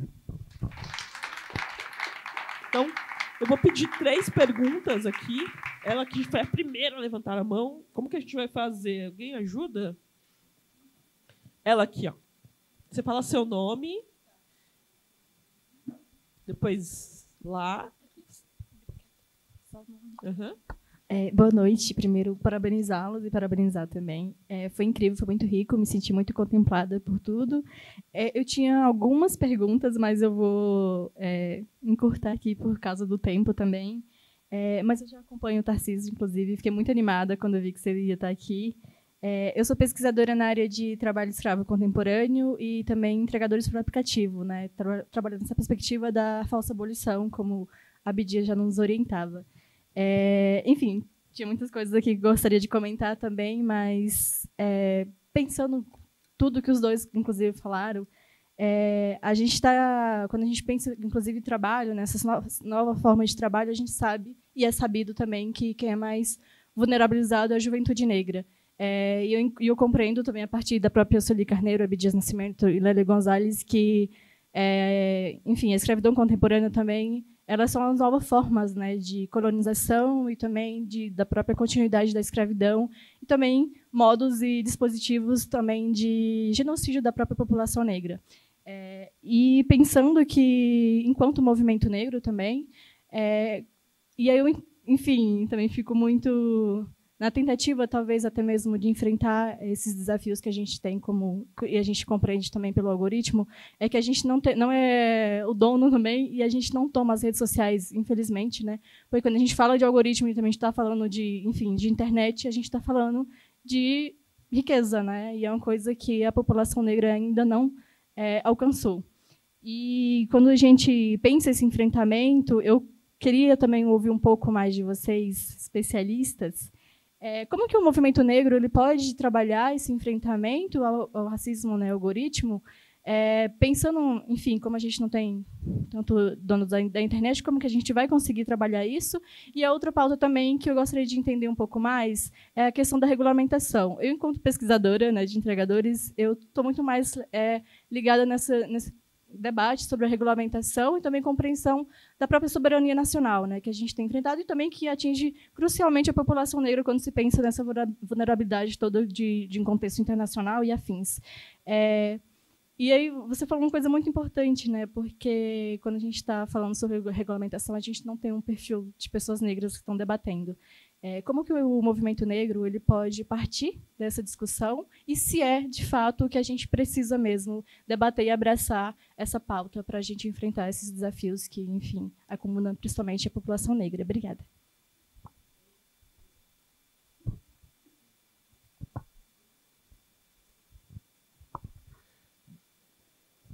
Boa noite, meu nome é Guilherme Esteves, eu faço parte dos Jovens Defensores Populares, eu faço parte da turma da Ceilândia e, assim, a minha pergunta vai muito de encontro a uma, de certa forma, uma quebra de expectativa minha, porque eu senti um pouco de falta de vocês falarem mais sobre data centers, né? E aí a gente está aqui num diálogo muito sobre soberania, sobre democracia, sobre regulamentação. E aí a gente vê, assim, contextualizando um pouco, né, a gente tem assim, o Donald Trump, né, com as suas imposições e o seu interesse também com o capital do Brasil, e aí entra na questão das terras raras, né, e também na questão de data center, onde que o Brasil hoje, né, questão energética, sofre com uma alta produção, com recorte, né, com os cortes de geração de energia, porque não tem como estar gerando mais, né, do que o consumo. Então aí uma solução é meio que colocada assim pelos Estados Unidos seria vamos colocar um data center para consumir essa energia e não precisar ficar cortando a geração de energia, né? E aí o Brasil ele vem num momento onde ele começa a se aproveitar desse momento e, né, dessa plataforma de plano soberano, e aí eu queria entender um pouco, é uma pergunta aberta, não vou direcionar para nenhum lugar, mas eu quero entender a perspectiva de vocês, quanto isso seria benéfico para nós, como cidadãos, como brasileiros, né, como um país, e quais seriam os limites, né? E isso acaba também se dialogando um pouco, essa questão, com a questão da lei de proteção de dados, né? E aí, entrando um pouco na parte de regulamentação, a gente está, né, num momento onde que a gente teve duas grandes medidas provisórias do governo para fortalecer os data centers, uma específica de zonas de processamento de exportação e uma outra que é específica para a criação de data centers, e uma terceira que seria uma regulamentação, né, da recém-criada lei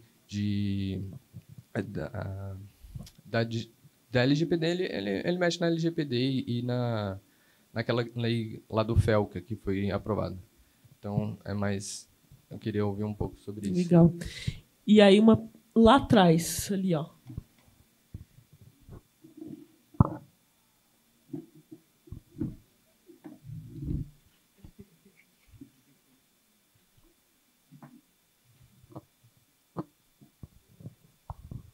Oi, boa noite.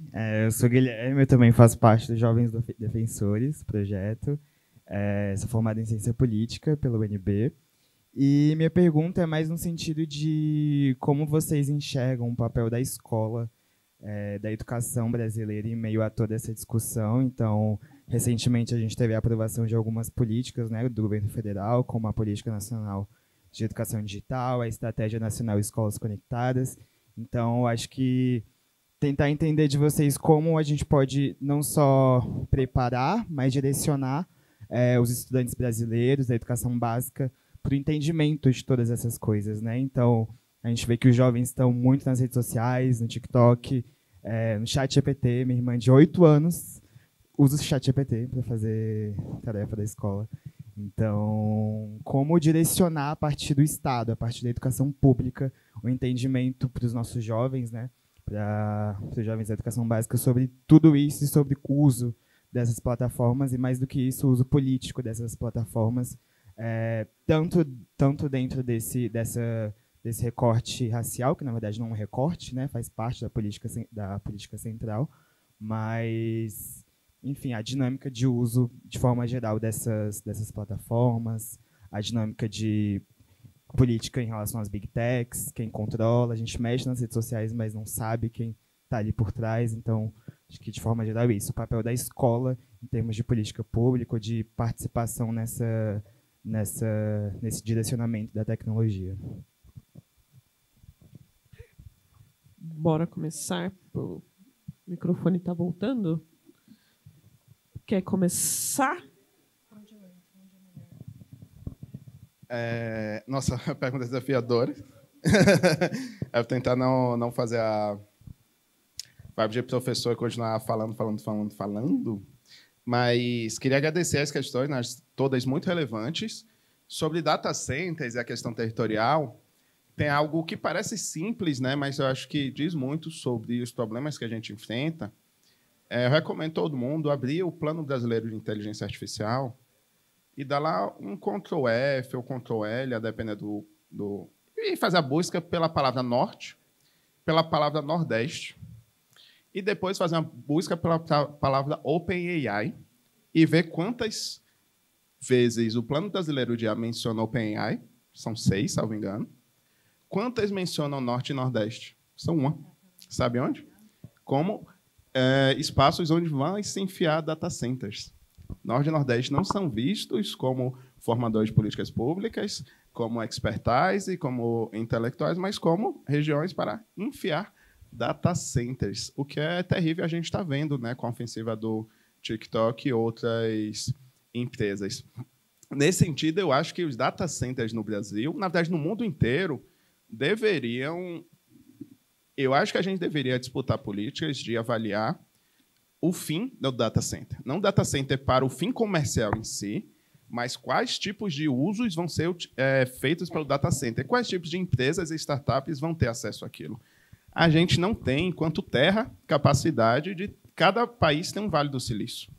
Então, ou a gente faz, a depender do termo, um decrescimento, ou uma volta a perspectivas de vida mais orgânicas para brasilizar pelo Nego Bispo, por exemplo, porque não é sustentável.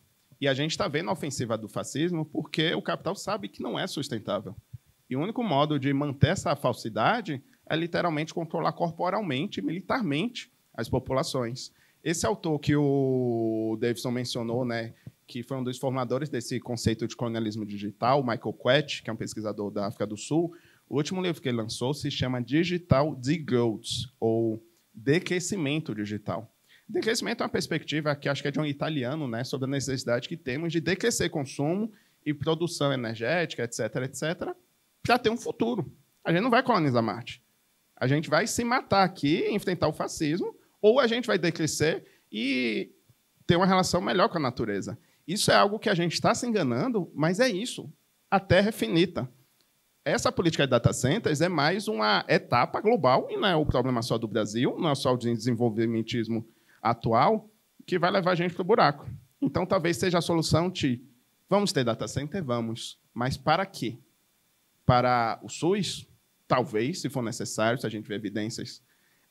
Para uma empresa Gabriel de vigilância fazer reconhecimento facial para vender tecnologia super cara e ineficiente para o Eduardo Paes? Eu acho que não deveria. Deve ser para o Google inventar que pavão filhote tem aquele rabo todo colorido, sendo que não tem, e está desinformando as crianças? Não deveria, sabe? A gente tem que fazer escolhas. E aí, como que a gente chega nisso? Aí, nisso, eu acho que a gente tem que ser radical e batalhar por isso. E aí, sobre a questão da escola, né? Desculpa que eu não vou conseguir tocar em todos os pontos pela questão do tempo. Sobre regulação e o que fazer, eu recomendaria. A gente tem que se estruturar enquanto organizações e ocupar os espaços. Lutar agora na regulação de IA para que o CIA tenha representantes do movimento negro da sociedade civil, porque houve uma desidratação do projeto de lei para tirar a participação social. Lutar pela representação no CGI. O Comitê Gestor da Internet, pela primeira vez, tem 2 conselheiros negros representando a sociedade civil, entre 4 ou 5, né? Em 25 anos de história. A gente batalhou nisso, né? A gente fez campanha para o Rodolfo Avelino, para a Bianca Klemer, que estão fazendo um ótimo mandato, mas isso é escandaloso. A gente deveria disputar vagas, né, da sociedade civil, do Ministério da Igualdade Racial, nos comitês gestor da internet, na Anatel, a NPD. A NPD vai crescer agora, abriu concurso. Quais são as ações afirmativas para formar esse quadro da NPD? Vamos batalhar por isso também. E aí, finalmente, na questão da educação, né, eu acho que disputar essas ideias, né, projetos de vida, o que é uma educação crítica, porque fundações privadas, né, seja fundações relacionadas às Big Tech, Fundação Lehman e afins, estão botando uma dinheirama para normalizar chatbots, normalizar professor, tutor e IA, para acabar com a educação básica. A gente precisa defender os professores, tem que ser o ponto. Precisa de educação personalizada?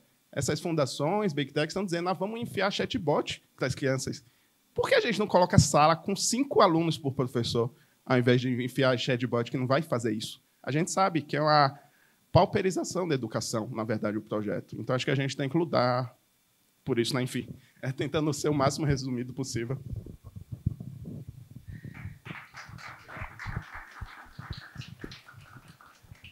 Também obrigado pelas questões, né? Também vou tentar correr aqui, mas acho que uma coisa que a gente tem que ter em mente que é incontornável para esse debate é que esse debate se dá na sociedade capitalista. Qualquer debate sobre esses temas, ignorando esse ponto, tende a fracassar. E o capital, nesse momento do capitalismo, ele nos leva a 3 grandes crises, assim, que a gente vai ter que dizer, ou a gente para o capital, ou a gente deixa de existir, ou vai viver um momento muito, assim, sem o qual a gente nunca viveu enquanto humanidade, por conta de 3 grandes crises que o capital traz. A primeira é social, socioeconômica, né? A introdução de tecnologia tende a baratear a força de trabalho e expulsar o trabalhador do processo produtivo. Isso em todas as áreas. Hoje chega no momento que coloca o próprio capital em risco. Até o Elon Musk hoje fala em renda universal, que era um projeto do Suplicy, porque eles sabem que está chegando um ponto que o próprio sistema deixa de ter equilíbrio, deixa de se reproduzir. E a expectativa é que, e há uma hype da inteligência artificial, ela não está entregando o que ela promete, mas há uma expectativa de que, ainda assim, ela substitua muitos cargos de trabalho. Os números variam de pesquisador para pesquisador, mas a tendência é que a gente tenha grandes catástrofes sociais em torno disso. Então, tem uma dimensão que é social da crise, tem uma dimensão que é bélica. Capitalismo não sobrevive sem guerra, mas nesse momento da história do capitalismo, a guerra é uma forma de gestão da crise do capital, especialmente no caso dos Estados Unidos, que está em decadência, o império em decadência, tem na guerra como último recurso de reprodução do seu lugar na geopolítica, né? Então, hoje, o ministro de Defesa dos Estados Unidos avisou que eles vão retomar a postura da guerra. Vocês sabem que os Estados Unidos ficou rico vendendo arma, né? Produzindo e vendendo arma. Vendeu arma para os nazistas, vendeu arma para os aliados, vendeu arma... E é por conta das armas que os Estados Unidos passou a Europa na economia. Mas hoje as guerras tendem a se generalizar. E tendem, né, a gente sabe, por exemplo, que o risco de uma guerra nuclear ele é um risco presente, né? Não é um tema de um futuro ou uma hipótese. É uma possibilidade concreta que está posta na mesa o tempo inteiro. Acho que quem acompanha a guerra da Ucrânia sabe, né? Então, tem uma dimensão que é uma crise bélica, porque a guerra... Israel, por exemplo, é um estado que não existe economicamente sem vender arma. Os deputados que estavam lá, os brasileiros que estavam lá em Israel quando Israel bombardeou o Irã e ficou preso, precisou sair fugido, era tudo deputado aqui da direita brasileira, de vários municípios que estavam em Israel para comprar arma, né? Então, a dimensão bélica é uma questão, porque as armas que matam Israel são as mesmas que matam nas favelas aqui. Mas qual é o ponto? É que a guerra é um negócio lucrativo, isso o Fanon falando, sem o qual hoje o capital não sobrevive. Então, a tendência é que a Palestina se generalize. Então, terceiro elemento da crise é climático. A Terra é finita e o capital tem uma sede infinita. Se você tem um sistema infinito se reproduzindo num sistema finito, o nome para isso na biologia é câncer, né? o capital ele tem um problema porque não dá para todo mundo ter um Vale do Silício, né?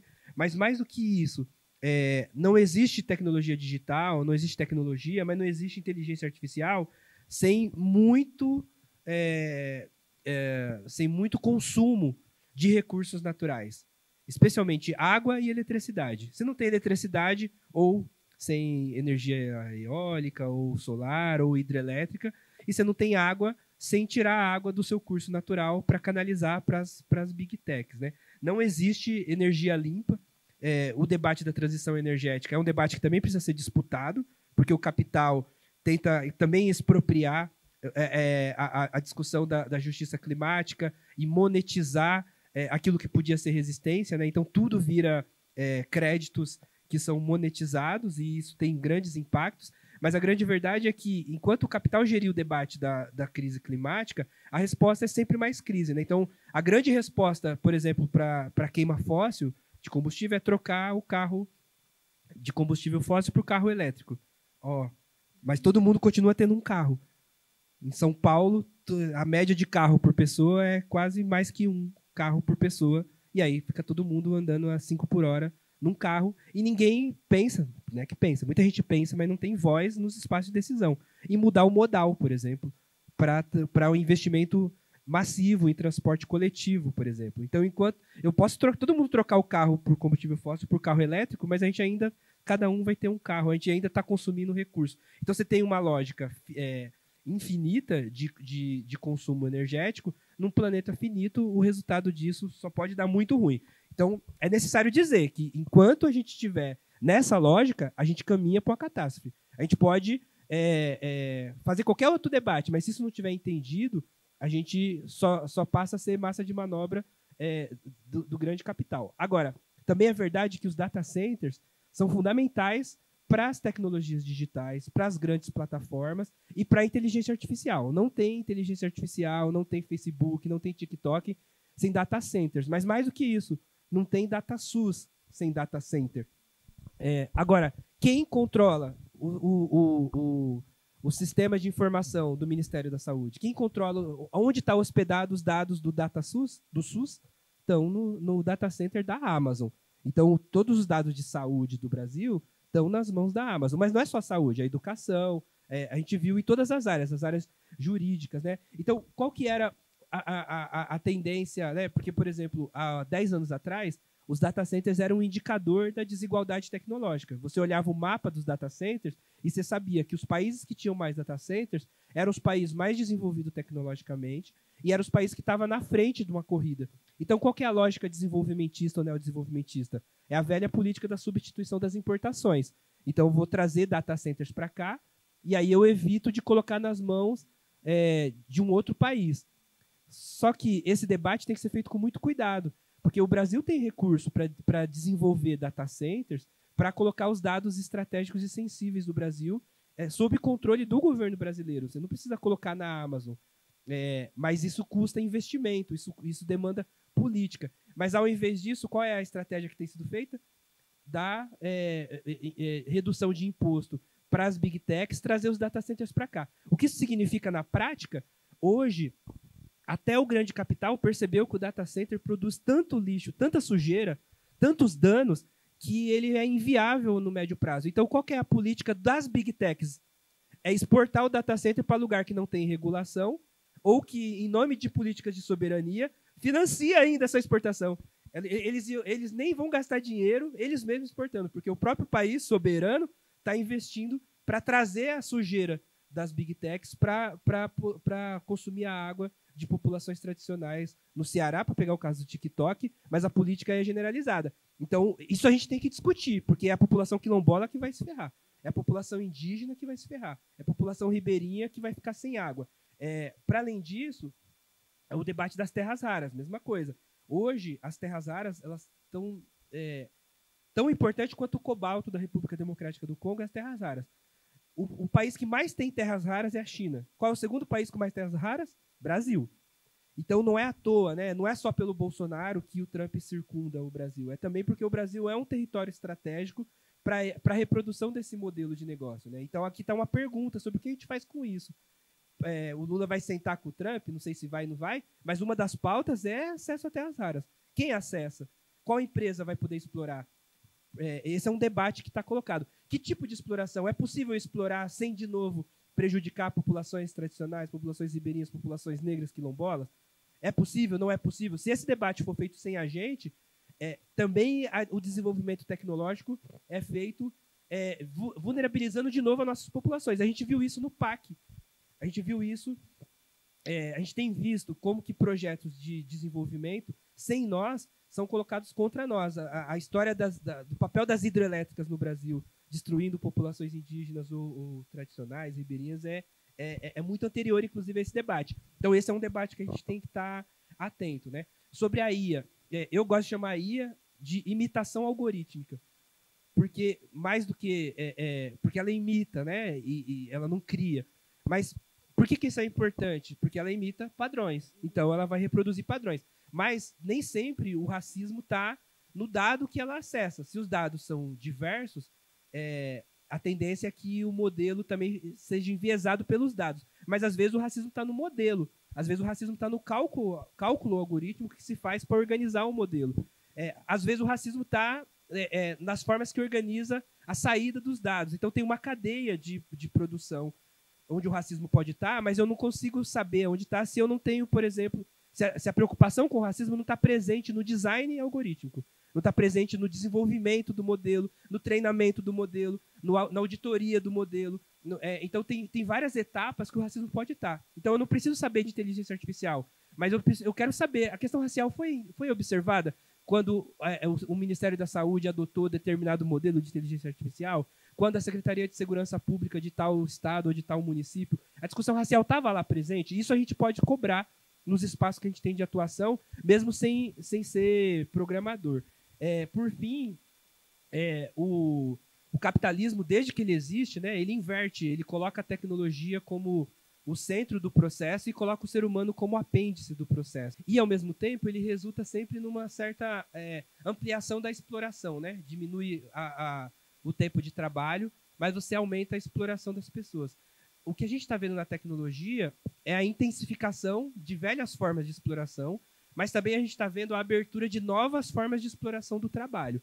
E aí o trabalho por aplicativo é um grande exemplo, mas tem outras formas. A gente pode pensar como que o uso da internet, a convocação para que todo mundo seja produtor de conteúdos, como que jogos, por exemplo, tem investigações surgindo do quanto que jogos online, jogos de interação online, têm utilizado as crianças para alterar o ambiente do jogo, para valorizar, inclusive, o template, a forma de organização do jogo. Você tem novas formas de trabalho não pago que passam a existir aqui. O que a gente tem visto é que, na maioria das vezes, essas novas formas de exploração, elas, de novo, vulnerabilizam as velhas, elas intensificam as velhas formas de desigualdade já presentes. Então, quem vai ser mais ferrado no trabalho de aplicativo? População negra. Quem são os trabalhadores dos micro-target que programam a inteligência artificial?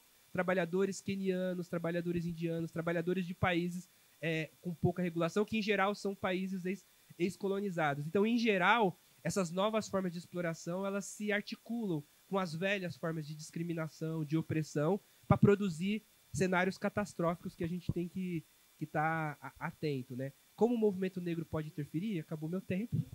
Mas a gente tem que construir junto essa resposta, mas ela implica a gente ampliar esse debate, envolver mais gente, mas, sobretudo, brigar para estar junto nesse debate, em todos os lugares que ele existem, porque o debate tem acontecido sem nós, o resultado é catastrófico. Obrigado.